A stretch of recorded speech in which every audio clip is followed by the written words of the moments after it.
Alright guys, this video is going to be called Turning from the Wicked Ways of the World, um, and how I came out of the world.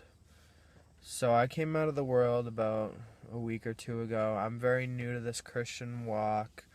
I came out of the world a week or two ago, and when you come out of the world, you start to feel just the pureness in your spirit. You start to feel free. You start to have just an overwhelming flatline sense of peace that's from heaven, that is raining down on you, and you just have a sense of peace, pure, true peace that you never had before, and that honestly nobody in my immediate family has, because they're living for the pleasures.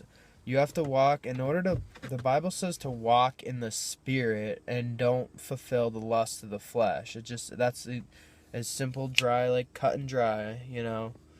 So, but when you start to come out of the world, you're just going to start to see everything for what it really is. And that's a bunch of useless garbage. Football games, basketball games, baseball games, it's all distractions from what you need to be doing. That's of the world. When you see Tim Tebow praying before games and you think that there's actually power in what he's saying, what he's praying, they're not getting anything from God. God doesn't care about a football game. If anything, the devil wants these people to be praying. He wants them to be doing that because he knows that God doesn't care about football games. Football games are meaningless to God.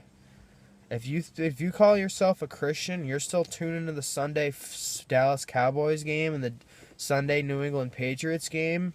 You're not a Christian. You're not a disciple of Christ. Christ doesn't want you staring at a screen. You're useless to God.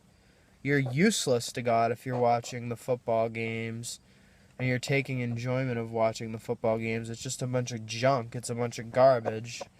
When I was watching baseball games, and all it does is draw you away from God. That's what everything in this world does. It draws you away from the Father, the Creator, the beginning and the end.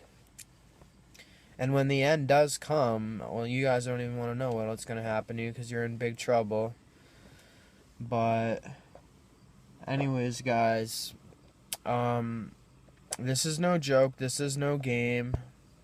It's serious, and you need to come out of the world, because if you're still living in the world, you're not going to get freedom. You're not going to have anything if you're still living in the world. If you're still smoking cigarettes, sucking down a cigarette, killing yourself, then the Bible calls that a lust of the flesh. That's a lust of the flesh. God doesn't want you to sucking down